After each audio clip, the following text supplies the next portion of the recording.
নাগরিকদের তথ্য প্রাপ্তির অধিকার নিশ্চিত করা,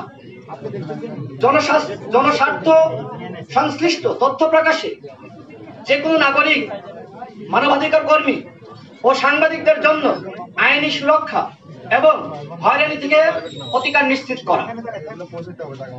পররাষ্ট্রনীতি বাংলাদেশের জনগণের ভোটাধিকার ও মৌলিক মানবাধিকারের প্রতি নিঃশর্ত সমর্থন প্রদানকারী, দুর্নীতি ও ঋণের ফাঁদে জড়াবে না।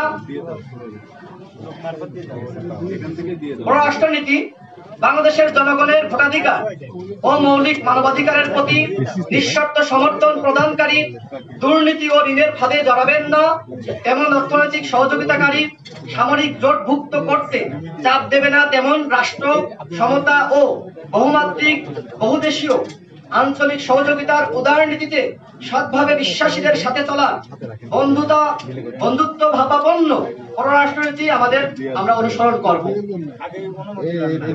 বাংলাদেশ বিরোধী ঘৃণা প্রচার ও সীমান্ত হত্যা বন্ধ এবং রোহিঙ্গাদের নিরাপদ প্রত্যাবাসনে কার্যকর পদক্ষেপ গ্রহণ করা হবে।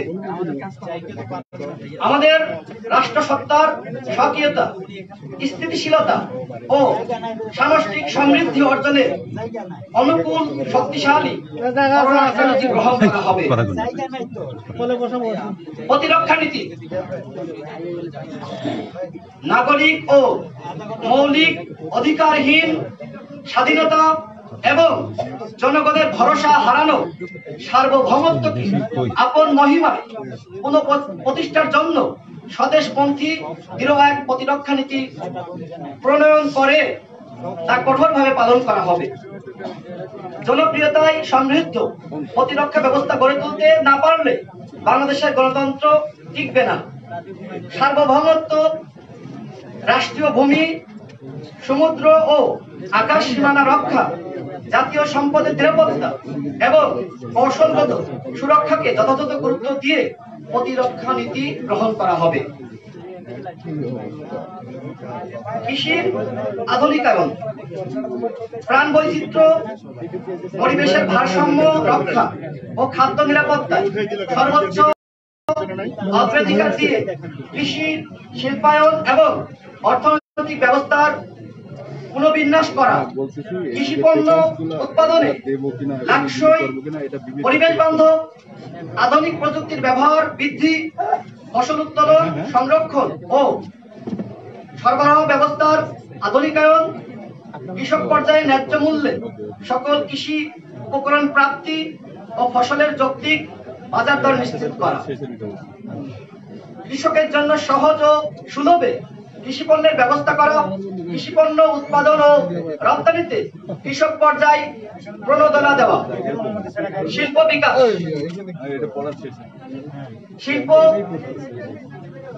শিল্প ও ব্যবসা উদ্ভাবন, নতুন উদ্যোগ ও উদ্যোক্তা বিকাশের পথের বাধাসমূহ সরিয়ে দেওয়া, সবার জন্য সমান সুযোগ ও অনুকূল পরিবেশ তৈরি করা, উৎপাদনমুখী ও আধুনিক প্রযুক্তি নির্ভর শিল্পের বিকাশকে অগ্রাধিকার দেওয়া, জাতীয় উৎপাদনশীলতা এবং প্রতিযোগিতার সক্ষমতা বৃদ্ধির জন্য প্রয়োজনীয় ব্যবস্থা গ্রহণ করা, পণ্য ও রপ্তানি বাজার বহুমুখীকরণে উদ্যোগ সমূহকে পৃষ্ঠপোষকতা দেওয়া, আবেদনের 1 মাসের মধ্যে ব্যবসা পরিচালনায় প্রয়োজনীয় সকল অনুমোদন ও ইউটিলিটি সার্ভিস প্রাপ্তি নিশ্চিত করা, বিনিয়োগের সুরক্ষা, ব্যবসায়িক চুক্তি সম্পদকরণ ও বিরোধ মীমাংসায় প্রক্রিয়া সুন্দর করার ব্যবস্থা গ্রহণ করা,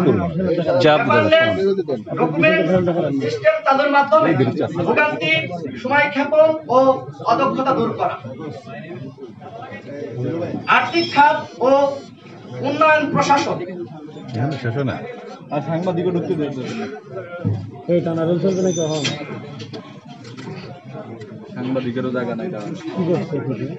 প্রিয় সাংবাদিক ভাইরা, আপনারা নিশ্চয়ই অবগত আছেন যে আজকে আমাদের ব্যাংকগুলো, আমাদের আর্থিক প্রতিষ্ঠানগুলো কিভাবে আজকে তাদের অর্থনৈতিক ব্যবস্থা ধ্বংসের দিকে যাচ্ছে। সেই লক্ষ্যে আমাদের আর্থিক খাত ও উন্নয়ন প্রশাসন নিয়ে আমরা যেটি বলছি, ব্যাংক ও আর্থিক প্রতিষ্ঠানের লুটপাট বন্ধ, খেলাপি ঋণ উদ্ধার ও প্রাতিষ্ঠানিক শৃঙ্খলা ফিরিয়ে আনতে সৎ, সাহসী ও যোগ্য নাগরিকদের সমন্বয়ে স্বাধীন জাতীয় কমিশন গঠন করা, বিদেশে পাচার হওয়া টাকা দেশে ফিরিয়ে এনে শিক্ষা, স্বাস্থ্য ও সামাজিক নিরাপত্তা খাতে বিনিয়োগ করা, রাষ্ট্রীয় প্রকল্প বাস্তবায়নে ধীরগতি, দুর্নীতি ও মানহীনতা দূরীকরণে শক্ত মনিটরিং ব্যবস্থা, জবাবদিহিতা নিশ্চিত করা। প্লিজ সবাই একটু সাইলেন্ট থাকুন। শ্রম অধিকার,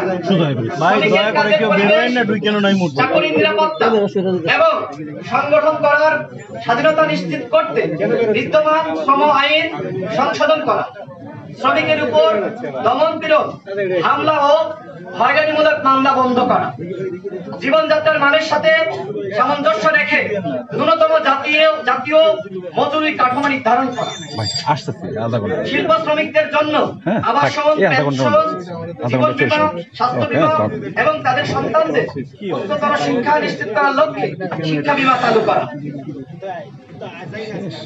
জনশক্তি রপ্তানি, জনশক্তি রপ্তানিকারক, তাদের নিয়োজিত দালাল এবং জনপ্রশাসন ও আইন শৃঙ্খলা রক্ষাকারী বিভিন্ন বাহিনী দৌরাত্ম্য, প্রতারণা ও কমিশন বাণিজ্য বন্ধ করা, সক্ষম ও উৎসাহী তরুণ তরুণীকে রাষ্ট্রীয় উদ্যোগ ও ব্যবস্থাপনায় ভাষা শিক্ষা ও প্রশিক্ষণ দিয়ে বিদেশে নিরাপদ ও সম্মানজনক কর্মসংস্থানের ব্যবস্থা করা, নিরাপদ প্রবাস জীবন, সুস্থ দৈহিক ও মানসিক স্বাস্থ্য নিশ্চিত করতে বিদেশে বাংলাদেশে দূতাবাস সমূহের সেবার পরিধি আরো বাড়ানো, প্রবাসী শ্রমিকদের জন্য পেনশন ব্যবস্থা, প্রবাসীদের ভোটাধিকার নিশ্চিত করা এবং বিদেশে মারা যাওয়া শ্রমিকদের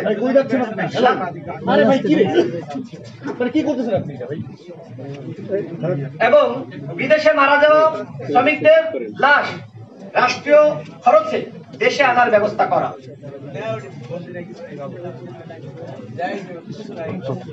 শিক্ষা ব্যবস্থা, দক্ষ মানব সম্পদ তৈরিতে চতুর্থ শিল্প বিপ্লবের উপযোগী বিজ্ঞান ও প্রযুক্তি নির্ভর কর্মমুখী শিক্ষানীতি প্রণয়ন করা, এ লক্ষ্যে মানসম্পন্ন কারিগরি শিক্ষা প্রসারে ব্যাপক উদ্যোগ গ্রহণ করা এবং তা সম্পূর্ণ অবৈতনিক করে দেওয়া, স্কুল, কলেজ এবং বিশ্ববিদ্যালয় শিক্ষকদের পেশাগত মানোন্নয়ন নিশ্চিত করার লক্ষ্যে তাদের বেতন, ভাতা ও সুযোগ সুবিধা বৃদ্ধি করে উপযুক্ত সম্মান নিশ্চিত করে, বেসরকারি শিক্ষকদের পেনশন ও কল্যাণ ট্রাস্টের অর্থ বিতরণে দীর্ঘসূত্রিতা দূর করা, ঔপনিবেশিক কাঠামোর উচ্চতর শিক্ষা ও চাকরিতে প্রবেশের ক্ষেত্রে মাদ্রাসা শিক্ষার্থীরা নানাবিধ বৈষম্যের শিকার হচ্ছে। এই বৈষম্য নিরসন করে তাদের মেধা ও যোগ্যতাকে কাজে লাগাতে প্রতিবন্ধকতা সমূহ দূর করে জাতীয় শিক্ষা বোর্ড নিয়মিত বিষয়ভিত্তিক পরীক্ষার আয়োজন করবে, যাতে করে যে কেউ চাইলে পরবর্তী ধাপে যাবার জন্য প্রয়োজনীয় যোগ্যতা অর্জন করে আবেদনের শর্ত পূরণ করতে পারবে। সামাজিক নিরাপত্তা, বেকারত্ব নিরসন ও প্রত্যেক পরিবারে অন্তত একজনের চাকরি নিশ্চিত করতে জাতীয় কর্মসৃজন পরিকল্পনা বাস্তবায়ন করা, শিক্ষিত বেকারদের আত্মকর্মসংস্থানের সহজ শর্তে ঋণ ও বেকার ভাতা প্রদানের নীতি নির্ধারণ করা, বেসরকারি চাকরিজীবীর জন্য পেনশন ব্যবস্থা এবং সকল নাগরিকদের জন্য বয়স্ক ভাতা প্রচলন করা। পরিবহন ও যাতায়াত পরিবহন আইনের আমূল সংস্কার ও বিআরটিএ এর পুনর্গঠন করা। সড়ক ও নৌ রেলপথের দুর্ঘটনা প্রতিরোধে টেকসই ব্যবস্থা গড়ে তোলা। মেয়াদোত্তীর্ণ ফিটনেস ও লাইসেন্সবিহীন যান চলাচল সম্পূর্ণরূপে বন্ধ করা। সমন্বিত রুট ও আধুনিক ট্রাফিক ব্যবস্থার প্রবর্তন করে সড়কে শৃঙ্খলা প্রতিষ্ঠা করা। নিরাপদ সড়ক ও জনবন্ধন গণপরিবহন ব্যবস্থা গড়ে তুলতে নদী ও রেলপথকে প্রাধান্য দিয়ে যোগাযোগ ব্যবস্থার পুনর্বিন্যাস করা। জনস্বাস্থ্য সেবা জাতীয় স্বাস্থ্যনীতি প্রণয়ন করে সবার জন্য সুলভ, নির্ভরযোগ্য ও মানসম্মত স্বাস্থ্যসেবা নিশ্চিত করা। স্বাস্থ্য খাতে বিদ্যমান অনিয়ম, দুর্নীতি ও দুর্ভোগ দূর করা এবং সকল নাগরিকের জন্য স্বাস্থ্য বীমার প্রবর্তন করা।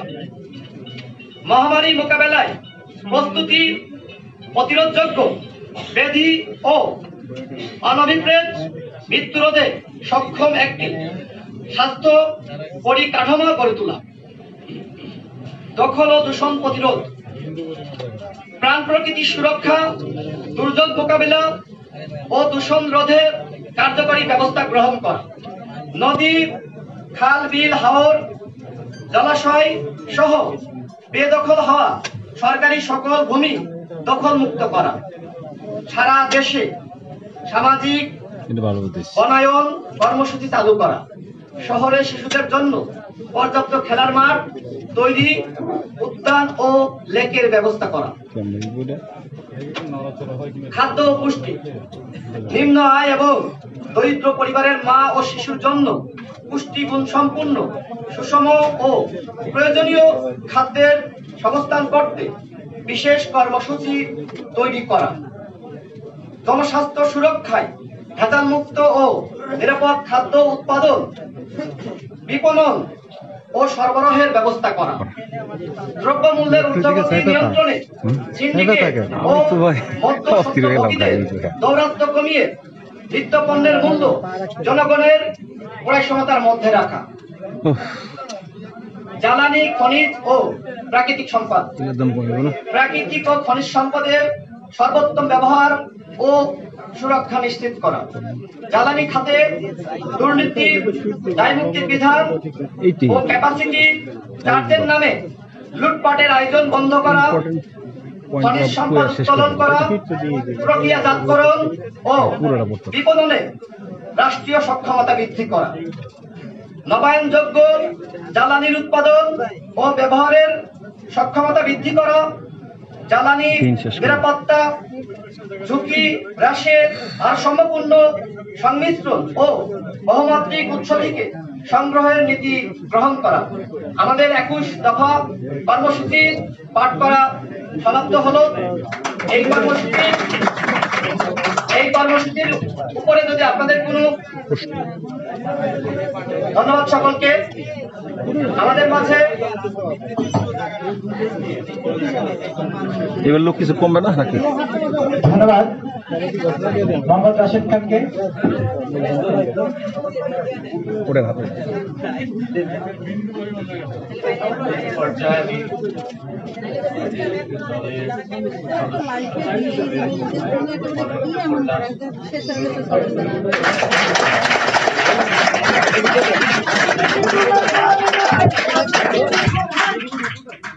ধন্যবাদ আমাদের সম্মানিত আহ্বায়ক ডক্টর রেজা কিবরিয়াকে।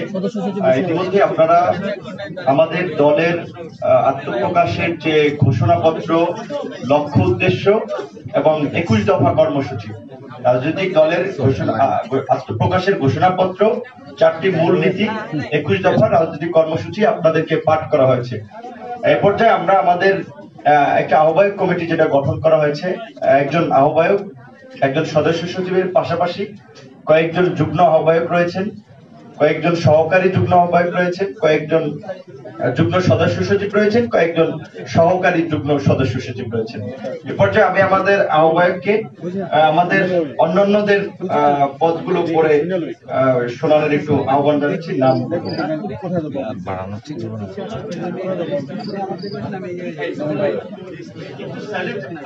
আমাদের যুগ্ম আহ্বায়ক মোহাম্মদ রাশিদ খান, ফারুক হাসান,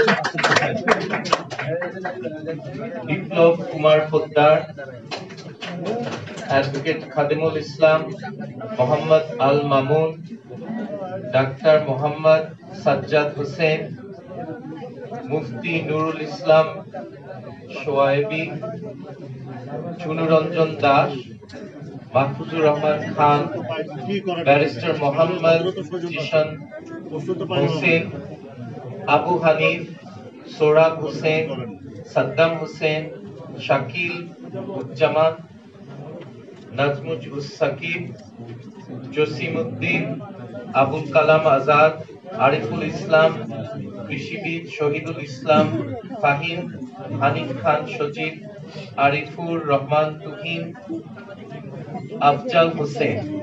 সহকারী যুগ্ম আহ্বায়কের নাম: তামান্না ফেরদৌস শিখা, রাফিয়া সুলতানা, রাতুল সরকার, মোহাম্মদ তুহিন ফারাবি, মাহমুদ জনি, আলতাফ হোসেন, আজাদ আহমদ পাটোয়ারি, জে আলিদিন, সাকিব হোসেন, হাসান রকিব, অ্যাডভোকেট তৌফিক শাহরিয়ার, রাজন আহমদ, বাইজি শাহেদ, জাকারুল ইসলাম। এই শেষ করে দিবা, শেষ করে দিবা। যুগ্ম সদস্য মোহাম্মদ আতাউল্লাহ, আব্দুল কাদির, মশিউর রহমান, মিনা আল আমিন, সাইফুল্লাহ হায়দার, ফাতেমা তাসনিম, ইঞ্জিনিয়ার প্রোয়াই চিং মং জাক, আবু সাইদ মুসা। সহকারী সদস্য সচিব আরিফ হোসেন, অ্যাডভোকেট শিরিন আখতার, মাসুদ মুন্না, শেখ খায়রুল কবির, নাসিমা কামাল, ডাক্তার আজহার আলী, অ্যাডভোকেট ফিরোজ মুন্সি, জাহিদ রহমান, মোহাম্মদ ইব্রাহিম, জিলু খান, আব্দুল্লাহ আল মামুন সুজন, হাকান মোহাম্মদ উজ্জ্বল, রনি খন্দকার, রিদওয়ানুর রহমান, রকুনুজ্জামান, বাশার বাবু, পাঠান আজহার, নাজমুল হুদা, তাকমিনা আখতার, আফরোজা সুলতানা মৌ, অ্যাডভোকেট মোহাম্মদ পারভেজ, জাকারুল ইসলাম। সদস্য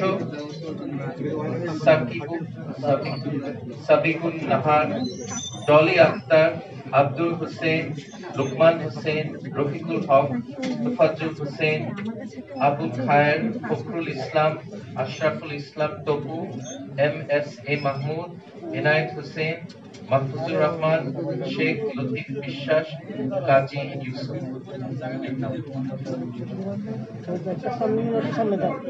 শেষ করে দিলে কিন্তু শেষ।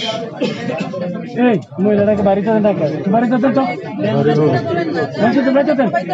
সম্মানিত সাংবাদিকবৃন্দ, আপনাদের জন্য হচ্ছে মানে প্রশ্ন উত্তর পর্ব আমরা সেশনটা চালু করবো কিছুক্ষণের মধ্যেই। আমাদের 83 সদস্য বিশিষ্ট আংশিক কমিটি, একটা আহ্বায়ক কমিটি ঘোষণা করা হয়েছে। পরবর্তীতে আমরা বিভিন্ন মিটিং করে যদি আরো পরবর্তীতে বর্ধিত কমিটি বা আমাদের প্রয়োজনীয় নামে ইনক্লুড করবো, সেটা আমরা আলোচনা করে এখন এই আজকের ঘোষণাপত্র লক্ষ্য উদ্দেশ্য আমাদের কমিটি নিয়ে আপনাদের যদি সাংবাদিক ভাইদের যদি কোনো প্রশ্ন থাকে বা জানার ইচ্ছা থাকে যদি আপনারা বলতে পারেন।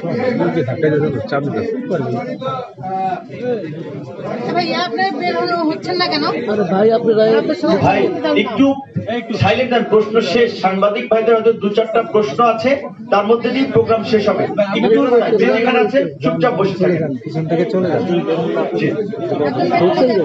একটু ভাই প্লিজ, সাংবাদিক ভাইদের সহযোগিতার জন্য, তারা অনেকক্ষণ এখানে ছিল, তাদের শেষে দু একটা প্রশ্ন থাকবে, এইটুকু সহযোগিতা করেন। পেছনে কোনো সাউন্ড করবেন না।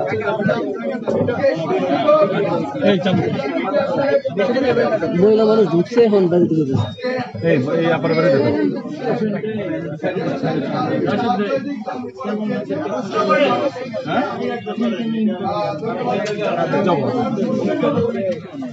কাদের ইন করে আরে এটা তো আপনারা যে অভিযান নামা দিয়েছেন এটা রাজনৈতিক অভিযান, আর সামনে যে জিনিসগুলো আসছে সেটা হলো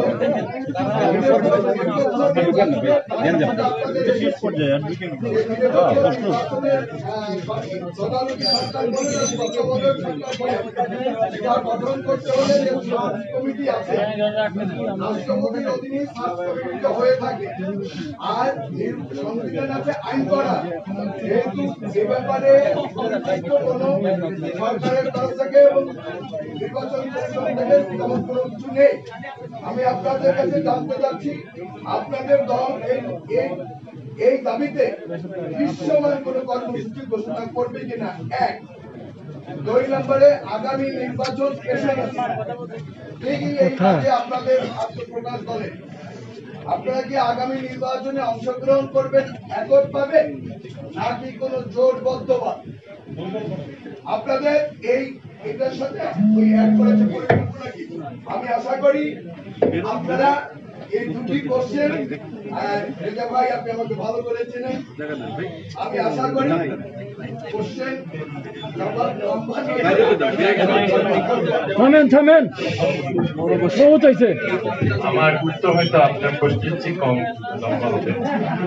প্রথম প্রশ্নটা হলো যে আমি নির্বাচন কমিশন নিয়ে, যেখানে আমার এটাতে আন্দোলন করার আমি অত গুরুত্বপূর্ণ মনে করি না। আমাদের আসল কথা হলো আমরা একটা নিরপেক্ষ তত্ত্বাবধায়ক সরকার চাই, বা জাতিসংঘের পরিচালিত একটা নির্বাচনের ব্যবস্থা আমরা চাই। এটা সম্ভব। এটা ছাড়া আপনার দ্বিতীয় প্রশ্নের সাথে নেই, এটা ছাড়া নির্বাচনে নামার এই প্রতারকদের নির্বাচন এই 2018 এটাতে নামার কোনো মানে হয় না। যারা আগে প্রতারণা করেছে 2 বার, তারা 3য়বার করবে না, আমি এটা ভরসা করি না।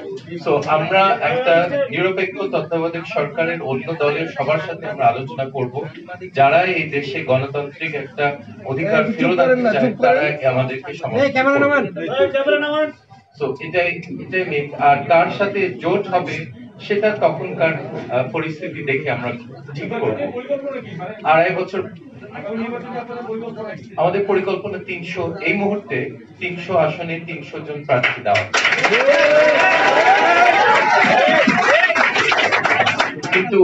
কিন্তু পরিস্থিতির উপরে নির্ভর করছে জিনিসটা। যদি আমাদের সেরকম আমরা একটা সুষ্ঠু নির্বাচনের ব্যবস্থা আমরা দেশে ফেরত আনতে পারি, এটা প্রথম কাজ সবার। এটা যদি আনতে পারি, নিশ্চয়ই আমরা 300 আসনে প্রার্থী দেওয়ার কথা চিন্তা করব।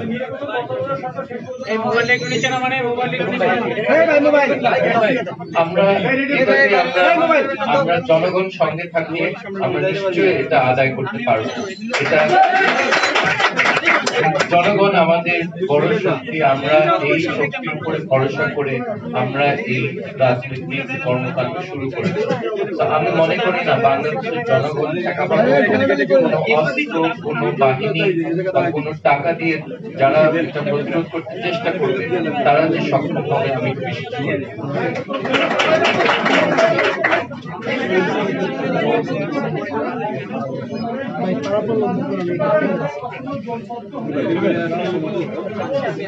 নির্বাচনের সময় সেটা আরেকটা কথা, ওটা বলছি না, কিন্তু আমরা নিশ্চয়ই ঐক্যবদ্ধ হয়ে আমরা জোট করতে নিশ্চয়ই দাবি আদায় আমরা সবার সাথে জোট, আমরা প্রত্যেক দলের সাথে। আমাদের নিবন্ধন প্রক্রিয়া নিয়ে জানান, আপনাদের রাজনৈতিক নিবন্ধন প্রক্রিয়া সম্পর্কে আমাদের একটু অবহিত করুন। নিবন্ধন একটা প্রক্রিয়া আছে, কিছু শর্ত মানতে হয়। আমরা সেই শর্ত মেনে আমরা এটার আবেদন করব এবং ইনশাল্লাহ এটা হবে। আমার মনে হয় না যে এটা ঠেকানোর মতো শক্তি কারো আছে।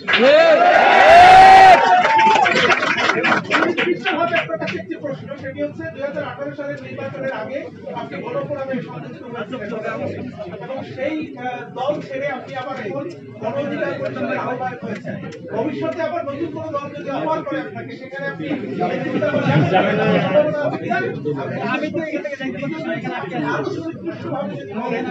আগামী নির্বাচনে এই সরকারের অধীনে আপনারা যাবেন কি যাবেন না, এটি একটু সুনির্দিষ্ট।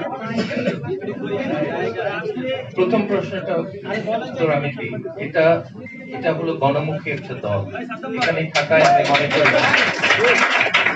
আমি মনে করি এখানে থাকায় সবচেয়ে শ্রেয়। আর দ্বিতীয় প্রশ্নে আমরা নির্বাচন করব কিনা, যদি নির্বাচন ব্যবস্থা বিরাট ত্রুটি থাকে আর তাহলে আমরা সেই নির্বাচনে নামবো না। এই প্রতারকদের নির্বাচনে আমি নামবো না, এটা আমি আগে থেকে বলে রাখি।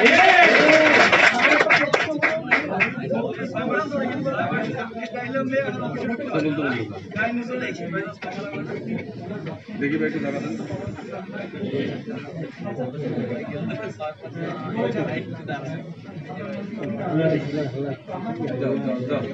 আসলে আমরা জায়গা দাঁড়াইছি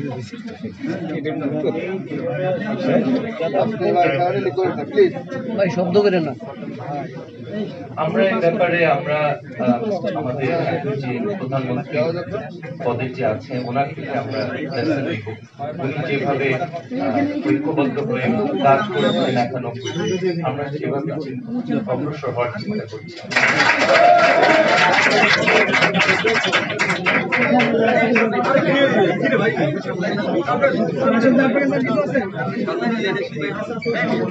কথা বলেন না পিছনে।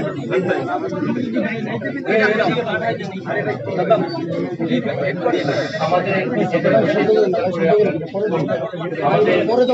একটা বড় ইস্যু, আমাদের সাম্প্রদায়িকতার সমস্যাটা দেশে মাথা তুলেছে অনেক বছর পর।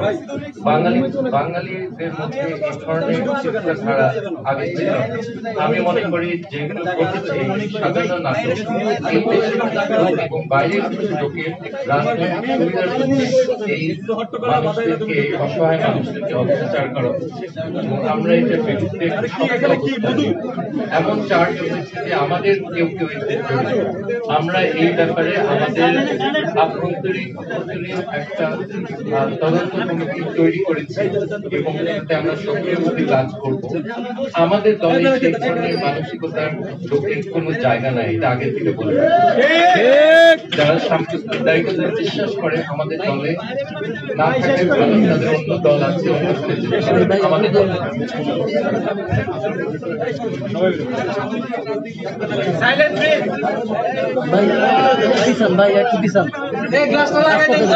বুঝেননি। ওনার পরামর্শে আমরা চলি না, তো ওনার পরামর্শে অনেকে অনুসরণ করছি। উনি যা করেছেন 91-তে, আমার মনে হয় আওয়ামী লীগের যদি কারো আপত্তি ছিল না, যতদূর আমার মনে পড়ে 91-তে। তো আমরা সেটাই অনুসরণ করার চিন্তা করছি। কেউ ঢুকবে না, কাউরে না।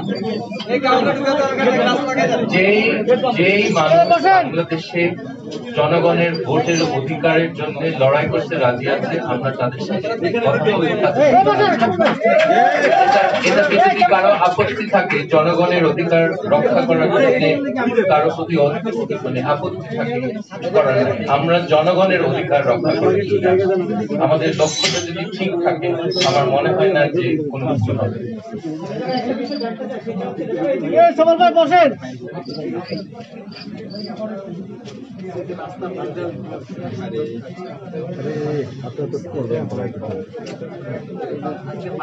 যে করলাম আজকে আল্লাহ গোষ্ঠীর মায়ের শুধু কষ্ট করেন ভাই, একটু কষ্ট করেন।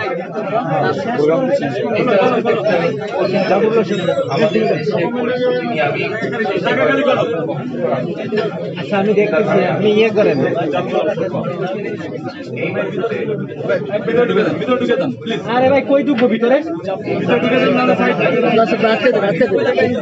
আমরা এখানে ভিতরে চলে যান একবার ভিতরে ভাই সকলে না ভাই সকলে না ভিতরে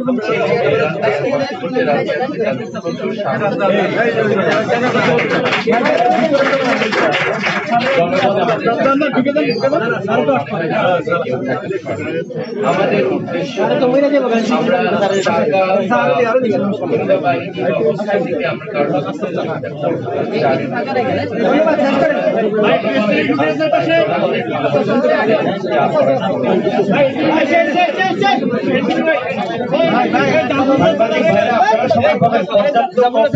আমরা এনে দেবো ঘোষণাপত্র এবং কর্মসূচি আপনারা পাবেন, একটু একজনে ডিস্ট্রিবিউট করে দেন, বাকি একটু বসেন। তাহলে আপনাদের যে অসমাপ্ত প্রশ্ন ছিল পেছনে এক ভাই এটিএন বাংলার হ্যাঁ, আমি একটু বলবো আপনাদের কাছে কপিটা আমরা পৌঁছে যাই পর্যাপ্ত জাফুল্লাহ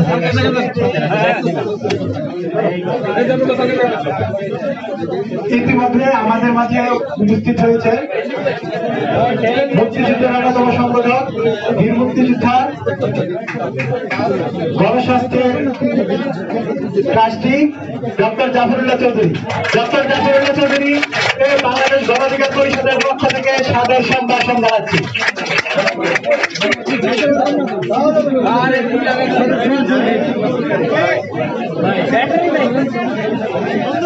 বন্ধ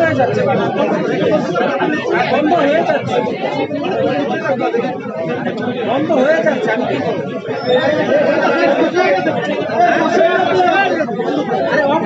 সবাই সামনে থেকে বসেন। সাংবাদিক ভাইরা আপনারা আপনাদের সহকর্মীকে সহযোগিতা করেন।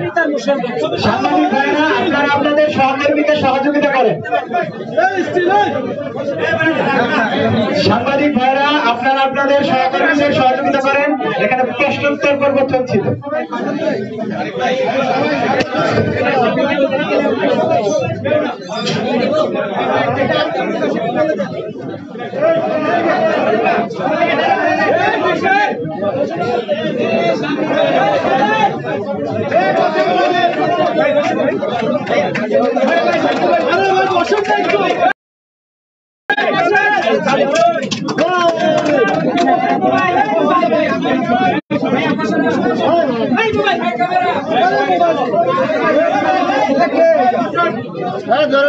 আরে ভাই একটু বসেন, ভাই একটু বসেন। আরে এই যদি মেয়ে গরম করে দিচ্ছে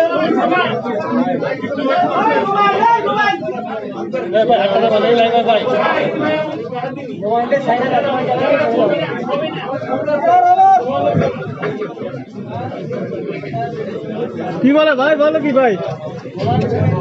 হ্যাঁ প্রিয় সাংবাদিক ভাই বন্ধুরা, আপনাদের আর কোনো প্রশ্ন আছে? আপনারা, আমি একটু বলছি যে আপনারা ছোট করে প্রশ্ন করেছিলেন যে আমাদের নিবন্ধন নিয়ে আমরা জোট করব কিনা, এই সরকারের অধীনে নির্বাচনে যাব কিনা, সেই সম্পর্কে এবং কারোর সাথে জোট করবো কিনা সেই সম্পর্কে আমাদের সম্মানিত আহ্বায়ক স্পষ্ট উত্তর দিয়েছেন যে বর্তমান সরকারের অধীনে 14 সালে এবং 18 সালে যে বিনা ভোটের নির্বাচন হয়েছে, মধ্যরাতে নির্বাচন হয়েছে, এই সরকার প্রমাণিত হয়েছে যে দলীয় সরকারের অধীনে কোনো সুষ্ঠু নির্বাচন সম্ভব নয়। সেই জায়গা থেকে আমাদের আহ্বান হচ্ছে যে হয় নির্বাচনকালে নিরপেক্ষ সরকার, তত্ত্বাবধায়ক সরকার অথবা জাতীয় সরকার যে নামেই হোক না কেন, একটা নিরপেক্ষ সরকারের অধীনে নির্বাচন হতে হবে এবং সেই নির্বাচনের মধ্যে দিয়েই আমরা আগামীতে ক্ষমতায় যাওয়ার স্বপ্ন দেখি। নির্বাচনে অংশ নেওয়ার জন্য আমরা এককভাবে আমরা চেষ্টা করব। কিন্তু আপনারা যে প্রশ্নের উত্তর দিয়েছেন, বর্তমান সরকারের অধীনে নির্বাচনে যাওয়ার প্রশ্নই ওঠে না, এটা কোনো রাজনৈতিক দল যাবে। সুতরাং এ বিষয়ে ক্লিয়ার। আর জোটের কথা আপনারা বলেছেন, আমরা বলেছি যে বাংলাদেশের সংবিধান, বাংলাদেশের আইন মেনে যারা রাজনীতি করতে পারে বা বাংলাদেশের আইন সংবিধান যাদেরকে রাজনীতি করার অধিকার দিয়েছে এবং যারা বর্তমান সংকট উত্তরণে রাজনীতির মাঠে লড়াই সংগ্রাম করতে প্রস্তুত, তাদের সাথে আমরা নির্বাচনকালীন নিরপেক্ষ সরকারের দাবিতে জনগণের অধিকার ফিরিয়ে আনার জন্য যুগপৎভাবে জোটগতভাবে আন্দোলন সংগ্রাম হতে পারে। কারণ এই দায়িত্ব আমাদের একার না, আমরা একা পারবো না, সবাইকে সম্মিলিতভাবে চেষ্টা করতে হবে। আপনাদের এই বিষয়ে আমাদের উত্তর আহ্বায়ক সাহেব দিয়েছেন, তারপর আবার জি ভাই আপনি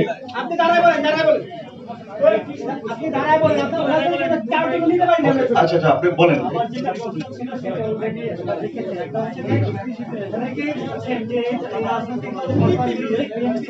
ঠিকই আছে, কিন্তু এবারে তো আমরা অডিও পাবো না। এটা আমরা বলছি যে দেখেন, আমরা আজকে যেই দেশ নিয়ে গর্ব করি, যেই দেশের আমরা আজকে প্রজন্ম, এটা আমরা কোথা থেকে পেয়েছি? আমরা মুক্তিযুদ্ধের মধ্যে দিয়ে এই বাংলাদেশ পেয়েছি। মুক্তিযুদ্ধের একজন সংগঠক হিসেবে আমরা এবং বাংলাদেশের জাতির অভিভাবক হিসেবে জাফরুল্লাহ চৌধুরী এই বয়সে যে ভূমিকা রেখে যাচ্ছেন সেটা সর্বজন বিদিত, সর্বজন প্রশংসিত, এবং তিনি কোনো ব্যক্তি না, তিনি নিজেই একটা প্রতিষ্ঠান। সেই জায়গা থেকে তাকে একজন মুক্তিযুদ্ধের সংগঠক হিসেবে তাকে সম্মানিত করার জন্য, তার আশীর্বাদ নেয়ার জন্য আমরা তাকে দাওয়াত করেছি। তিনি কোনো রাজনৈতিক দলের সাথে যুক্ত ছিলেন না, কখনো, এখনো নাই।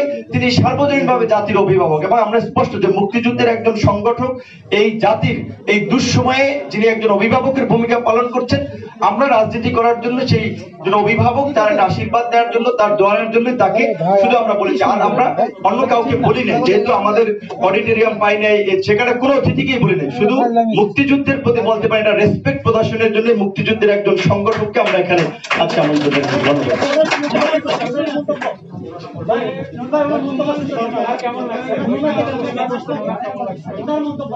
হ্যাঁ, স্যার বলবে, স্যার বলে শুভেচ্ছা বক্তব্য দিবে আপনাদের। আমাদের রাজনৈতিক পর্ব শেষে সর্বশেষ জাফরুল্লাহ স্যার শুভেচ্ছা বক্তব্য রাখবেন। আমার একটা প্রশ্ন হলো, বিগত 18 সালে 30 ডিসেম্বর যে নির্বাচনটি হয়েছে, এরকম মূল টেবিল বৈঠকের আয়োজন করে প্রধানমন্ত্রী সবাইকে আহ্বান করেছেন তিনি একটা গণতন্ত্র এবং সুষ্ঠু নির্বাচন উপহার দেবেন, কিন্তু তিনি কিন্তু ব্যর্থ হয়েছেন। ঠিক এদেশের মানুষ গণতন্ত্রহীনতায় ভুগছে। এই অবস্থায় যদি তারা ভাড়াটিয়া দল নিয়ে যদি কোনো ইলেকশন করে উইদাউট কেয়ারটেকার এটা হচ্ছে ধরেন একটা তো আপেক্ষিক বিষয়, ভবিষ্যতে কি হবে সিচুয়েশন অনুযায়ী আমাদের কর্মসূচি নিতে হবে। এখন রেজা ভাই বলছে যে আমাদের ফোকাস একটা জায়গায়, বর্তমান ফোকাস হচ্ছে দেশে এই যে সাম্প্রদায়িক সহিংসতার সৃষ্টি করা হয়েছে, সমাজের মধ্যে বিভাজন তৈরি করা হচ্ছে। প্রথমে আমাদের এইটা নিয়ে কাজ করা, এই বিভাজন দূর করতে একটা সাম্প্রদায়িক সম্প্রীতি বিনির্মাণের চেষ্টা করা বর্তমান সংকটের জন্য। দ্বিতীয়ত হচ্ছে জাতীয় সংকট আরেকটি, যেটি দীর্ঘদিন ধরে আছে, নির্বাচন ব্যবস্থা ভেঙে পড়েছে। সেটা আমাদের ঘোষণাপত্রে আমরা কিন্তু বলেছি 14 এবং 18 সালের নির্বাচনের ফলে দেশে কার্যত একদলীয় শাসন ব্যবস্থা কায়েম হয়েছে। কাজেই তাদের অধীনে তো নির্বাচনে যাওয়ার প্রশ্ন ওঠে না, সেটা তো আমরা বলছি। এখন নির্বাচনকালে নিরপেক্ষ সরকার আদায়ের জন্য আন্দোলন হবে না, গোলটেবিল হবে মাঠে ময়দানে, সেটা সামনের কর্মসূচি ঠিক হবে পরিস্থিতি বুঝে, সে বিষয়ে তো আমরা বলেছি স্পষ্টভাবে।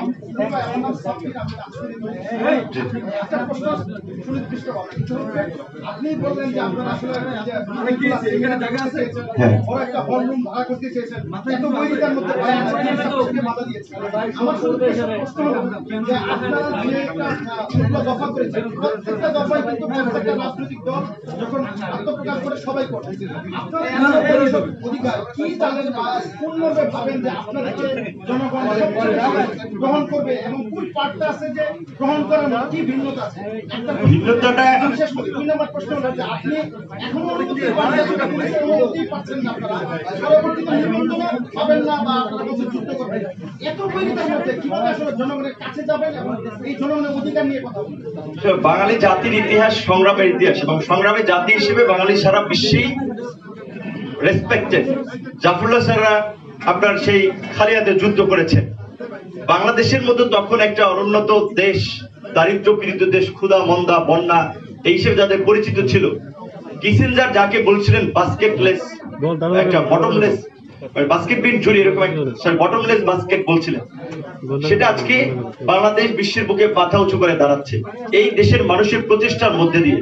এই দেশের মানুষ তাদের অধিকার আদায়ের দ্বারা সংগ্রামী, তারা ত্যাগ করতে পারে, বুকের তাজা রক্ত ঢেলে দিতে পারে। সেটা 52 ভাষা আন্দোলন থেকে শুরু করে 71-এর মুক্তিযুদ্ধ, 90-এর যে সার্বজনীন আন্দোলন, স্বৈরাচার বিরোধী আন্দোলন, সেখানেও প্রমাণিত হয়েছে।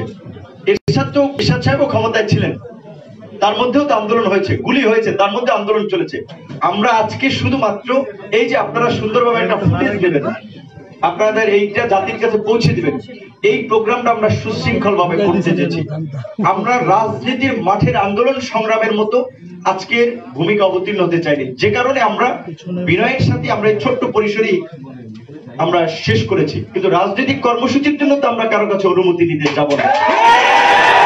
রাজনীতি করার অধিকার এদেশের সংবিধান দিয়েছে, নিরস্ত্র সমাবেত হওয়ার অধিকার, সভা সমাবেশ করার অধিকার এদেশের সংবিধান দিয়েছে।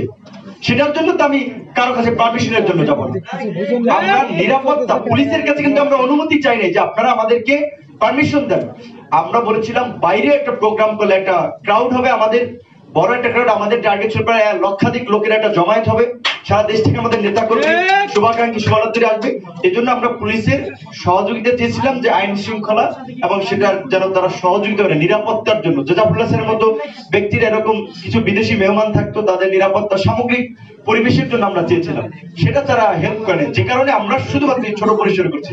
কিন্তু আন্দোলন সংগ্রামের ক্ষেত্রে কারো কাছে আমরা অনুমতি নেব, সেটা আমরা দেখিয়েছি। আমাদের যে উত্থানটা সংস্কার আন্দোলন, আমরা নির্যাতিত হয়েছি, নিপীড়িত হয়েছি, কিন্তু ছাত্র সমাজের সাথে আমরা বেইমানি করে নেই, দাবি কিন্তু আদায় করেছি। এতে আশা করি যে সামনের দিনগুলোতে এখন ছাত্ররা না শুধু, এখানে বিভিন্ন শ্রেণী পেশার বয়সের মানুষ আছে, তাদের সম্মিলিত প্রচেষ্টার মধ্যে দিয়ে আমরা অবশ্যই মানুষের অধিকার আদায়ের জন্য আমরা কাজ করতে পারবো। আপনি যেটা বলছেন অন্যদের চেয়ে ব্যতিক্রম কি, প্রথম হচ্ছে বাংলাদেশের রাজনৈতিক যে দলগুলো, এগুলো তো একটা পারিবারিক বলা চলে যে সংগঠনে পরিণত হয়েছে। বাবার পরে মেয়ে, ছেলে, স্বামীর পরে ওয়াইফ, এই ধরনের দল। দলগুলোর মধ্যে তো ন্যূনতম গণতান্ত্রিক চর্চা নাই। যে দলগুলোর মধ্যে গণতান্ত্রিক চর্চা নাই, তারা কিভাবে দেশকে গণতন্ত্র উপহার দেবে? যে কারণে তারা যখন ক্ষমতায় গিয়েছে স্বৈরতান্ত্রিক ভাবেই তারা রাষ্ট্র পরিচালনা করছে। আমরা বলছি এই আমাদের আহ্বায়ক কমিটি 6 মাসের জন্য গঠিত হয়েছে। এই আহ্বায়ক কমিটি একটা আপনার সম্মেলনের মধ্যে দিয়ে গণতান্ত্রিক উপায়ে পরবর্তী নেতৃত্ব নির্বাচন করবে এবং তারা কাঠামো ঠিক করবে। এটা কোনো ব্যক্তির দল না, রেজা কিবরিয়ার দল না, ভিপি নুরের দল না, এইটা গণমানুষের দল। যে কারণে আমরা এই সংগঠনের সর্বশেষ সদস্য স্বপ্ন দেখতে পারবে সেই দলের সভাপতি বা চেয়ারম্যান হবে এবং এই দল থেকে সে রাষ্ট্রপতি প্রধানমন্ত্রী হতে পারবে, যেটা অন্য দল থেকে ওই দলীয় প্রধানের বাইরে করতে পারে না।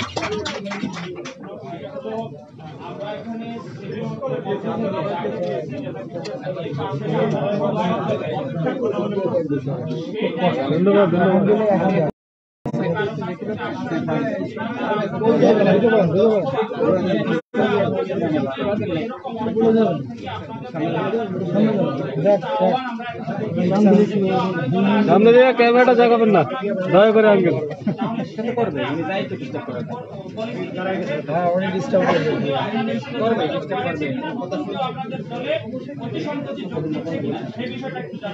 লাগবে আমরা কিন্তু স্পষ্ট ভাষায় বলেছি যেখানে যে দেখেন যে আপনার যে আমরা যে নতুন আপনার শেষ প্যারার উপরের প্যারায় বলেছি বাংলাদেশ গণঅধিকার পরিষদ ঘোষণা করছে বাংলাদেশের জনগণকে আমাদেরকে সমর্থন সহযোগিতা যোগানের আহ্বান জানাচ্ছি।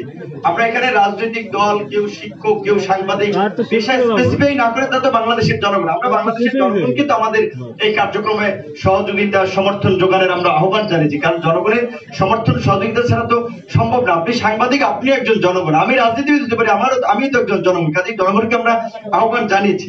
আর আপনারা আপনি আরেকটা বিষয় বলেছেন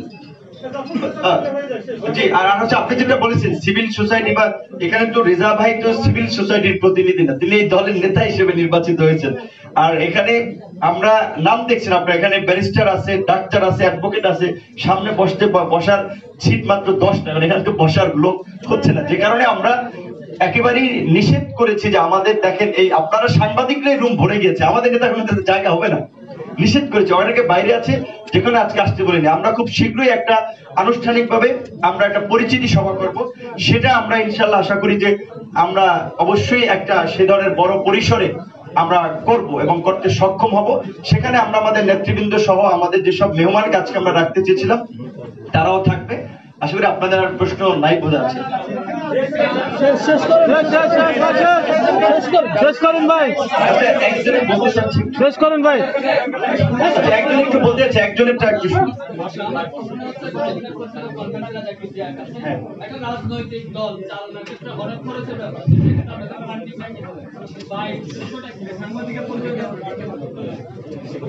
আমাদের রাজনৈতিক দলটা হলো জনগণের দল, জনগণকে এই দলটা চালাতে হবে। এটা কোনো কোটিপতির কৃপায় এটা চলবে না। আমাদেরকে 100 টাকা করে একটা রিক্সা চালক টাকা পাঠায়, এই ধরনের শ্রমিকরা টাকা পাঠায়, ছাত্ররা খুব 500 টাকার একটা অনুদান দেয়। সো এটাও দেয় এই দলের জন্য। এই আমাদের একটা বাক্স আছে ওখানে, সেখানে মানুষ এসে টাকা দিয়ে যায়, মানে জনগণের থেকে। সো এটা জনগণের দল, এটা আমরা মনে করি যে জনগণই চালাবে। এখন পর্যন্ত কোনো অসুবিধা হয়নি, জনগণ দিয়েছে। এবং আমরা কারো কোনো ব্যবসায় মহল বা কোনো ইন্ডাস্ট্রিজ গ্রুপের হাতে আমরা যাচ্ছি না, আমরা যেতে চাই না।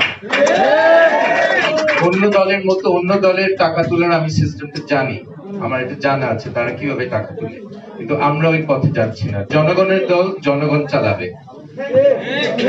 জি, ধন্যবাদ। আবার যে ভাইটি বলেছিলেন ওই সময় একটি প্রশ্ন যে অন্যদের চেয়ে ব্যতিক্রমটা আমাদের এখানে, আমরা গণতন্ত্রের প্রাতিষ্ঠানিক রূপদানের কথা বলছি। গণতন্ত্র একেবারে নামমাত্র একটা ভোট নয়, আমরা গণতন্ত্রের প্রাতিষ্ঠানিক রূপদানের কথা বলছি, সাংবিধানিক প্রতিষ্ঠানগুলোর পূর্ণ স্বায়ত্তশাসনের কথা বলছি, আমরা বিচার বিভাগের স্বাধীনতা, গণমাধ্যমের স্বাধীনতার কথা বলছি, আমরা দুর্নীতির বিরুদ্ধে আমরা সোচ্চার হওয়ার কথা বলছি, সামাজিক আন্দোলন গড়ে তোলার কথা বলছি। আমরা এই যে বাংলাদেশের মতো ছোট্ট একটা ঘনবসতিপূর্ণ দেশ, এটাকে জনসম্পদে রূপান্তরিত করার জন্য আমরা কারিগরি শিক্ষাকে অবৈতনিক করার কথা বলছি, আমরা বেকারত্ব নিরসনে কর্মসৃজন পরিকল্পনা নেওয়ার কথা বলছি। এটাই হচ্ছে আমাদের সরকারও যে চিন্তা ভাবনা করে, সেটা আমরা আমাদের 21 দফার কর্মসূচিতে আমরা বলেছি। এই পর্যায়ে আমাদের মুক্তিযুদ্ধের অন্যতম সংগঠক, বাংলাদেশের এই সময়ের জাতির একজন অভিভাবক হিসেবে যাকে মানুষ সবসময় দেখে ভূমিকা অবতীর্ণ হয়েছেন, আপনারা জানেন যে তিনি বাংলাদেশের মুক্তিযুদ্ধের অন্যতম নেতা এবং স্বাধীন বাংলাদেশের আমাদের সর্বজন সদ্য নেতা বঙ্গবন্ধু শেখ মুজিবুর রহমান থেকে শুরু করে আপনার জিয়াউর রহমান, এরশাদ, শেখ হাসিনা, খালেদা জিয়া, সমস্ত প্রধানমন্ত্রী, রাষ্ট্রপতিকেই তিনি দেশের স্বার্থে পরামর্শ দিয়েছেন, তার কাছ থেকে তারা পরামর্শ নিয়েছেন। তার কাছ থেকে এই জাতির এখন অনেক কিছু পাওয়ার আছে, নেওয়ার আছে। তো আমরা এই তরুণ প্রজন্ম, সে কারণে আজকে তাকে আমরা এখানে আমরা দাওয়াত করেছি এবং তিনি কালকে অসুস্থ ছিলেন, তারপরে আমাদের আজকে এসে আমাদেরকে ধন্য করেছেন এবং আশা করি যে তার এই আজকের শুভেচ্ছা বক্তব্যে আমাদের তরুণরা আরো উদ্বুদ্ধ হবে এবং দেশের মানুষের অধিকার আদায়ে তারা সংগ্রাম করার জন্য তাদের সর্বোচ্চটুকু দিয়ে প্রস্তুত থাকবে। যে প্রস্তুতি ডাক্তার জাফরুল্লাহ চৌধুরীরা ইয়ং বয়সে লন্ডনে একটা উচ্চ বিলাসী বলা জীবনযাপন ছেড়ে বাংলাদেশে এসেছিলেন। ধন্যবাদ। এ পর্যায়ে বক্তব্য রাখবেন আমাদের সদ্য ডাক্তার জাফরুল্লাহ চৌধুরী স্যার।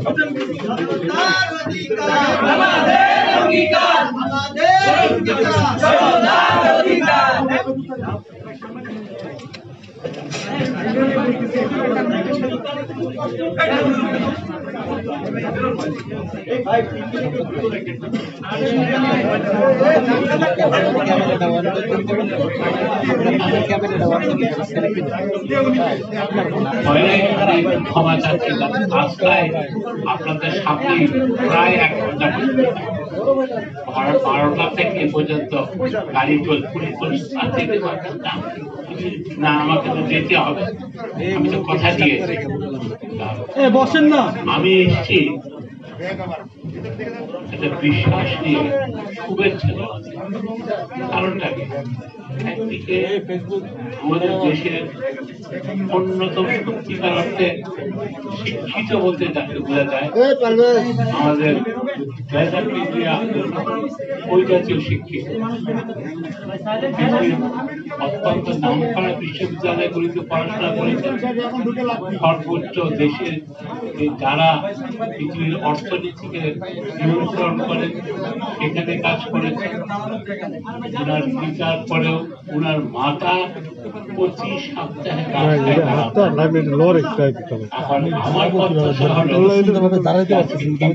সামনের দিক ঝুঁকে দাঁড়াতে মায়ের মতো তার মায়ের মতো সবসময় থাকবে, আপনাদের পাশে থাকলে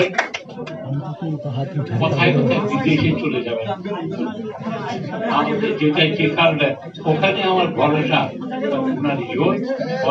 অপরদিকে আপনারা